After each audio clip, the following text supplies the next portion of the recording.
Okay, this will be a little response to some comments by Thunderfoot on a video by In the End I Was Right. Why do people laugh at statists? Part 5. Thunderfoot says, you want to live in a stateless society? You are more than welcome. It's called Somalia. Really, you are completely free to go, yet you chose to live in a nice, safe, state-run society. Your choice to stay shows that you, a status worshiper of the status religion, keep on reading Marx, you commie.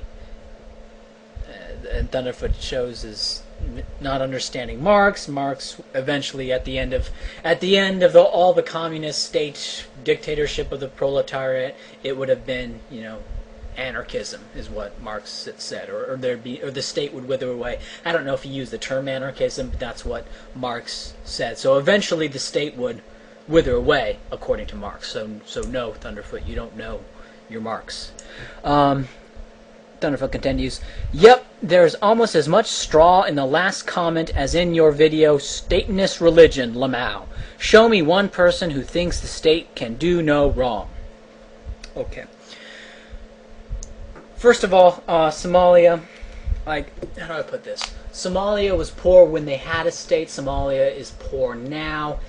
And there is more to Somalia than just having no state.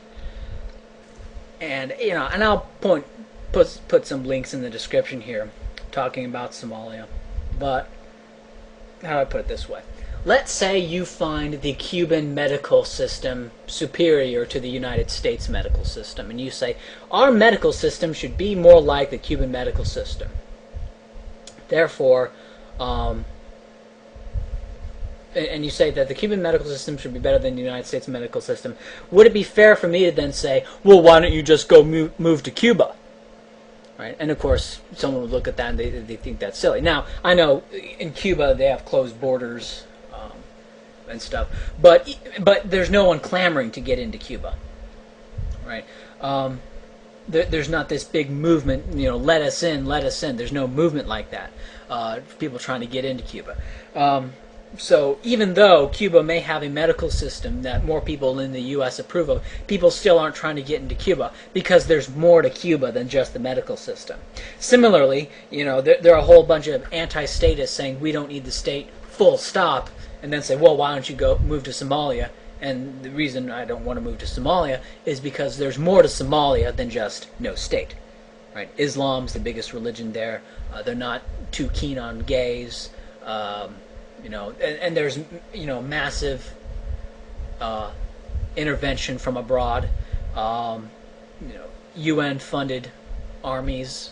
All these different states, they're basically just lobbying. I mean, they're not able to collect taxes from the Somalis or impose laws upon the Somalis. What they do is they just lobby the UN and get some armies. And then there's the Union of Islamic Courts, which get a bunch of fanatics coming into Somalia to try to impose Sharia law throughout Somalia. And it's it's Sharia law versus Zir law, and that's why there's so much conflict. And of course, if the Union of Islamic Courts wasn't funded by these external insane, crazy Islamic people, they would be less powerful, and I believe that they would be significantly marginalized. So so there's more to Somalia than just no state, and that's not a valid argument. Okay, Thunderfoot continues saying, not at all. You asked the question yourself. You asked me why like-minded people. Fine, they exist or have existed, and yet for some bizarre... Okay, he's just continuing the fuck off to Somalia line.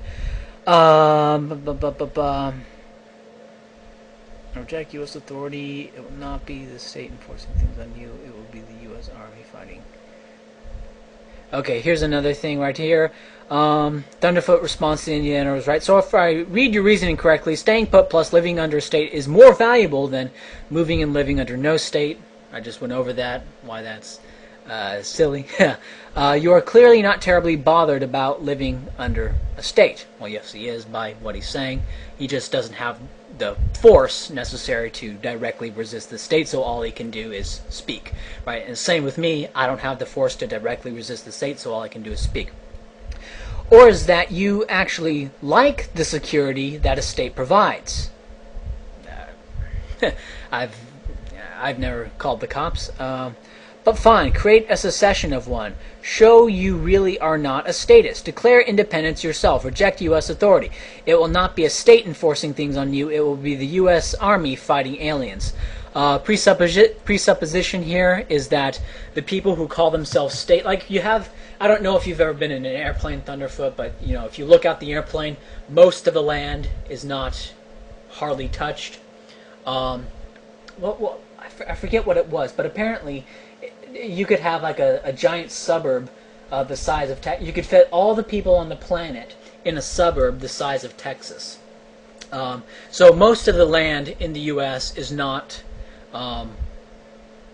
tilled. It's not directly improved upon, and far less of that is improved upon by agents of the state themselves who claim ownership in a limited regard, like they can enforce rents and they can enforce laws, but they claim some form of ownership over all this land, which they themselves have not touched, right? And what you are doing by saying the U.S. Army will, violently enforce their laws and taxes upon you if you decide to try to shirk their laws and taxes, you're just assuming the very thing you're supposed. That's the problem, right? Yeah, the U.S. Army will come attack us. That's the problem, right? We don't view the state as legitimate. Agents of the state do view the state as legitimate, and so they will use force against us, right? That's not any kind of argument. That's just restating the problem. Then Thunderfoot goes on saying, RE, might makes right sometimes. Like it or not, the existence of a state is one of the best ways to reduce violence in societies ever invented. So yes, if employing a police force reduces the murder rate and thereby our chances of getting killed by an order of magnitude, probably an underestimate. Oh, probably an underestimate by this. Might makes right. Yes, sometimes. Okay, let me just respond to this by Thunderfoot. First off, you look around all the great megadeaths throughout the world, wars, death camps, political prison camps, right? They're all political prison camps. You haven't, you look at all the great deaths throughout the world, they're all caused by the state in some form or another. And even slavery was, of course, maintained by the state. For example, in Brazil, the way slavery was ended in Brazil was very simple. The state stopped requiring slaves to be returned to their slave owners. Right? They just there wasn't some there weren't some agents of the state going up to the slave masters and blowing them up and freeing the slaves or anything. They just said, no, look, we're not gonna you slave owners, right? You're gonna have to find a way to keep control of the slaves yourself. Right? That's what the state in Brazil did. And of course the slave owners were not able to do it, right? Because slavery cannot be sustained on a free market, which is why, catalactically why that is, I'll go into. But empirically, no, slavery cannot be sustained on a free market without, without belief in slavery. But I don't want to go down that rabbit hole. Nowadays, with the psychology of the world today, slavery cannot be sustained on a free market. In the Middle Ages, people were so fucked up that yes, they could. That is, the population could view slavery as legitimate, and they could do that. So anyway, that's going on a little bit of a tangent there, but and maybe Thunderfoot is saying that, well, yes, all the great deaths throughout the world, all the clashing of armies and the political prison camps, and even the sustenance of slavery throughout the 1800s, all that is bad, and all that can be attributed to the state. But it would have been even worse without a state. Maybe that's what Thunderfoot is saying. Of course, that's a case he needs to make. But so yes, but anyway, on this thing about the police. Now, this is a great bugaboo. This idea that the police, that the cops are holding back this just tidal wave of underground, murderous, robberous activity. Lots of presuppositions with that. First of all, that it is in fact holding back this tidal wave of crime. But another presupposition is that there wouldn't be police without a state, right? And this is a great problem that Thunderfoot is having here, is that he's conflating the service monopolized and coercively funded by the state. He's conflating that with the service itself. For example, if the state required you by law to pay, into like the hamburger tax, and then you would be given so many hamburgers per day or per week or whatever, we wouldn't then say, oh, so if you oppose the state, you oppose hamburgers, right? Or if the state did that with the shoes, we wouldn't say, oh, you oppose the state, therefore you oppose shoe production. Right? However, for some reason we go, oh, you oppose the state, therefore you oppose mail delivery. And of course we had privatized mail delivery, and it works just fine, right? So this bugaboo. Oh, you oppose the state, so you oppose police protection, right? Even though we have, private police, although private police are significantly constrained by the kind of force they can do by the state themselves. Similarly, one way I know that the state makes me less safe is if someone came into my apartment and tried to steal something. I have no idea what the hell they'd steal. I'm not a very wealthy man. But if someone came into my apartment and tried to steal something, I could blow them away without much trouble, right? I have a shotgun. I know the rooms and stuff. I'd have an advantage, right? And so I think I could, blow them away if I I would have no problem doing that. But what would be the consequence of that? Would I be sued for that? Would I be taken to court? Would I be labeled the aggressor if I blew this man away who came into my apartment? Now on a free market, I'd have no problem. Right? If there were no state, I'd have no problem. They come in, I blow them away. I call the private police or whatever, and drag the body out and dump him in wherever. He probably doesn't have a whole lot of contacts, so not very many would miss him. Right? That's what would occur on a free market. But now it's more dangerous because I have to try to escape this guy, this crazy man who's coming in trying to steal who the hell knows what. Right? And so that is how the state makes you less safe, by the fear of you being punished for self-defense. Another way that the state makes you less safe is by limiting the kind of weaponry the citizens can acquire. Right? In fact, gun control laws that's obviously absurd, right? Because criminals don't obey the law. Right? The only people who are going to obey the law and not get guns are the law-abiding citizens, whereas the criminals who don't obey the law, they're going to get guns and they're going to be able to blow the crap out of the unarmed law-abiding citizens.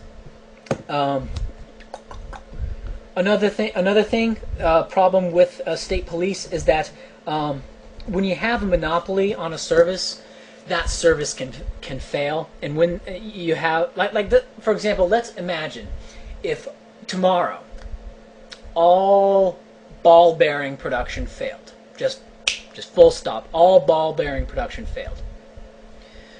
That would cause lots of problems. We couldn't make, steering wheels. We couldn't make, airplanes. We couldn't make, like the axles and the wheel of the car thingy. There are lots of things we couldn't make if there were no ball bearings being produced. And that would cause chaos. That would cause chaos in the structure of production. But of course that wouldn't happen because let's say one ball bearing firm fails. Well, that's just one firm, right? There's a whole bunch of firms. And if one ball bearing firm fails, well, then there may be a little bit less ball bearings. Different car plants would have to curtail production. The price of the remaining ball bearings would go up. It'd be difficult, but there'd be transition, and eventually new ball bearing production facilities would come online, and equilibrium would be reattained at where it was before. But let's say you have the state monopolize ball bearing production. Right? All ball bearing production is to be managed by the state. What happens when the state fails? Well, the state fails and now there's zero ball bearing production. And let's say the state manages all police protection production and then the state fails. Total chaos. There's no police. Right? As opposed to private firms where we have a bunch of different police firms and one firm fails, well, there may be a few less police around at night, but, eventually equilibrium is reattained, right? And that's a problem of the state. And so when a lot of people look at the chaos of the collapsed state. But the chaos of a collapsed state is not proof that you need a state. On the contrary, the chaos of the collapsed state is great evidence, is one of the greatest knocks against the state. Anyway, I know that people have short attention spans, so I'm going to stop this here.